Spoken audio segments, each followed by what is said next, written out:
Slegata? Deslegata. Take off. Ok?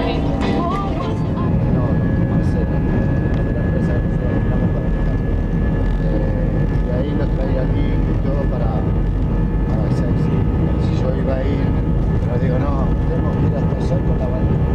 Vamos a Marcela. Para que yo solo. ¿Vos de dónde sos? Yo, Ah, me dice, me tengo que ir, le digo, me tengo que ir hasta allá.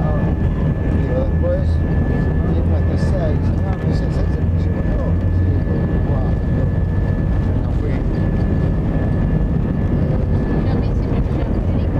Se me rompió el dedo, no puedo manejar. Claro. Pero sí, creo que ahora va a buscar a Artigas y a Lima. Se anima más por allá que por yo. Me llevan siempre, me da la vuelta a mi casa. ¿Eh? Yo llevo sobre Colópolis y Damián vive sobre Mitre. Pero yo no sabía dónde vivía, porque él, cuando presenté los papeles me dice, ¿quién vive en Colópolis? Y yo, no, me dice, yo recién aquí. Por ahí quedó nunca. Sí, él está acá, está acá en la esquina, acá doblando. La esquina entre que España y Italia o. La calle de España, creo que es.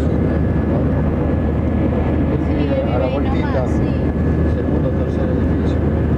Y yo vivo sobre Colón. Y bueno, la verdad que no me dio poner en el chat que si alguien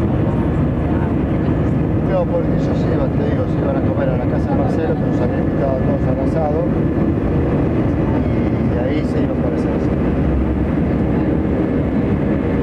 Todavía me dice, llevo a dos, llevo a vos también, ¿no? Digo, sí, pero me quedaba, no me tomar con la mano. Con todo. ¿Y vos cómo fuiste? Me fui con, lo pasé a buscar a Gustavo con un taxi,